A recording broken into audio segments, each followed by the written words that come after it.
We are here to make some quick but extremely important pronouncements on the state of the country, the ongoing actions by the Kenya Kwanza administration, and our plans as Azimio la Umoja One Kenya Coalition Party. First, we want to ask the people of Kenya to wake up. Wake up to the fact that the country is in serious trouble, and there is no reason whatsoever for anyone to imagine that things will get better. Kenyans need to wake up to this sad state of affairs. Everything we ever fought for and won is threatened. Kenya Kwanza administration has launched an all-out assault on our hard-won multi-party democracy. There is an all-out push by the Kenya Kwanza regime to kill other parties, buy and co-opt members of parliament into its ranks, and intimidate and bully all those that resist the administration's illegal, unconstitutional, and anti-democratic maneuvers. We have never seen this kind of spirited and swift assault on our democracy since the return of multi-partyism in 1992. To add insult to injury, the assault on our democracy is being financed by taxpayers' money at a time Kenyans need those monies for life and death matters like hunger and education. Kenyans must wake up to this reality. We have noted the continued deterioration of the living conditions of the people of Kenya. At no time in our recent history have our people lived through so much hunger, desperation, frustration, and anger, while the government focuses on politics of survival and revenge. Drought and famine are ravaging people and livestock across the country. Even our treasured wildlife are dying in their hundreds. The prices of goods are at an all-time high. People are crying for basics like water, food, and medicine. Pastoralists are asking for hay. They want their dying livestock to be purchased by the government so that they don't lose everything to drought. But Kenya Kwanza is neither listening nor getting it. More importantly, children are dropping out of school or failing to take up places in Form 1 because of school fees. We know no time in our recent history when there have been so many reports of qualified candidates appealing for help with fees or failing to take up their places in Form 1. By the regime's own admission, up to 30% of pupils have failed to take up their places in Form 1. That is a monumental failure of the government. That is a monumental national shame. Yet the monies that went into subsidizing secondary education and the cost of basic commodities were withdrawn by the Kenya Kwanza regime and are being channeled at buying political support and killing democracy in the country. It has never happened to this country in recent years. The rule of law and constitutionalism are under serious threat.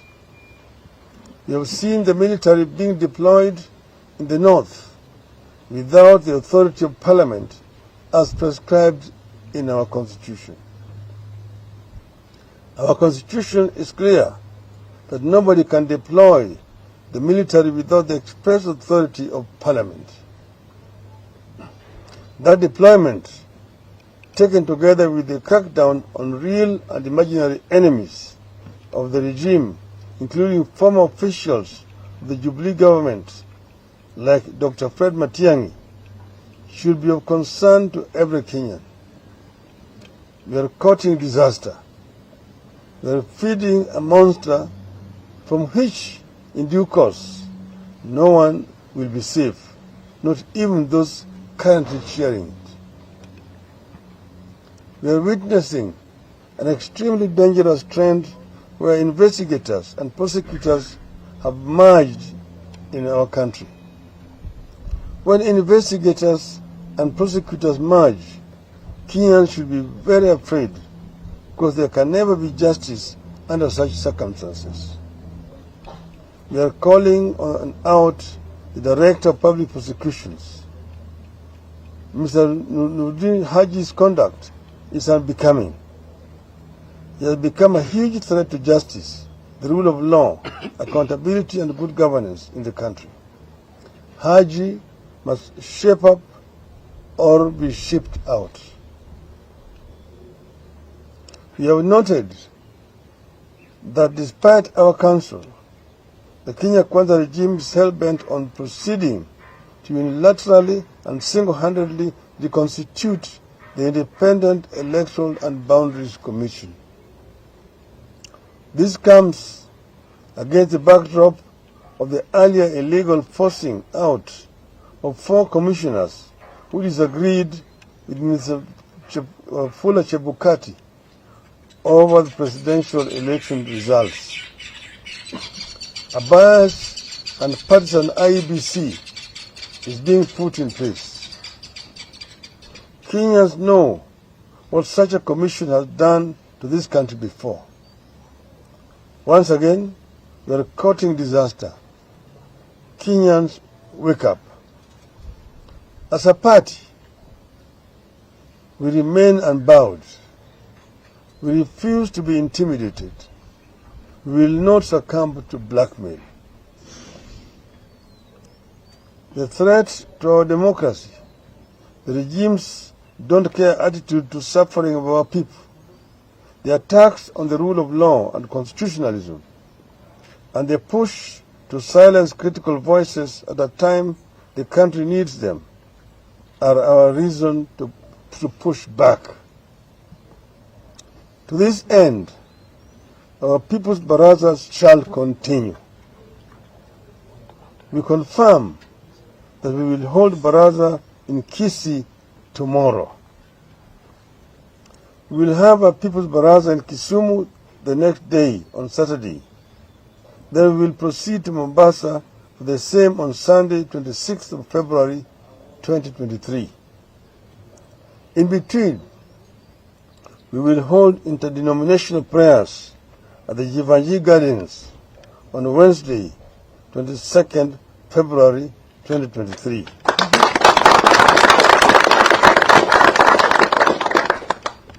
Extraordinary times require extraordinary action and resolve. We live in those times and we are prepared to act accordingly. End of statement.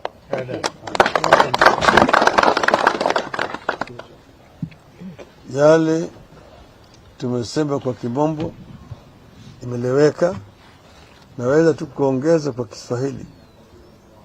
Ati sisi kama wanaazimio tumehuzunishwa sana na hatua ambayo ilichukuliwa na wale wengine ambao walikuwa wanajifanya kama majangili kuja kuvamia kikao kikuu cha chama cha Jubilee hapa.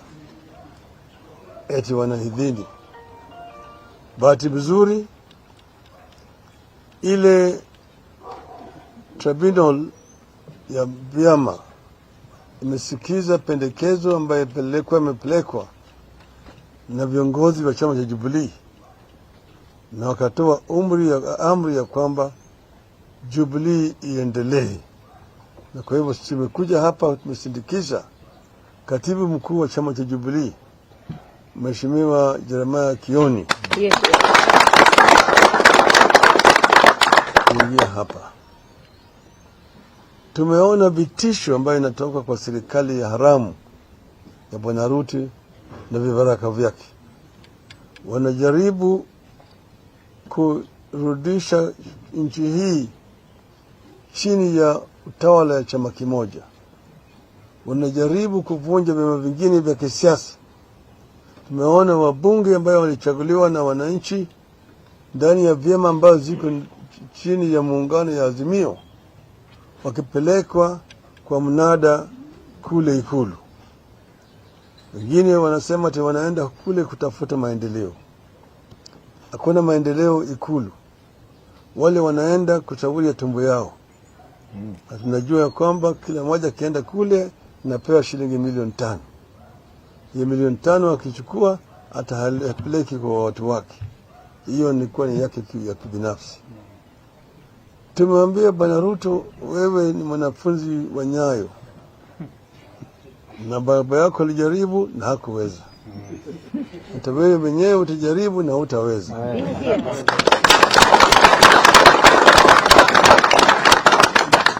Wakenya wako macho. Wakenya wanajua tumetoka wapi, tuko wapi na tunaelekea wapi. Wakenya hawezi kukubali kurudishwa katika utawala ya kimabavu ya chama kimoja. Hii demokrasia Wakenya walikufia. Na Wakenya bado wako tayari kumwaga damu kulinda hii demokrasia. Tumesema wametumia jeshi kule kaskazini mwa nchi yetu bila idhini ya bunge. Na hiyo vile vile inakeuka katiba letu. Maana yake jeshi hawezi kupelekwa mahali popote bila bunge kutoa idhini. Wewe unaanza kufanya mambo ya kivyako. Tumeona Wakenya wengi wana shida mingi. Kwa upande ya kiuchumi hali ni mbaya zaidi kwa Wakenya. Kuna watoto wengi ambao walifuzu kwenda kwa shule lakini hawana karo ya shule. Wengi watoto wako nyumbani. Wengine wanalala njaa. Hakuna chakula. Wengine hawezi kupata matibabu. Wengine wanataka matibabu, dawa yenyewe ndio hakuna. Uliona wafugaji wako na shida mingi zaidi kwa mfugo zao. Mfugo zinakufa.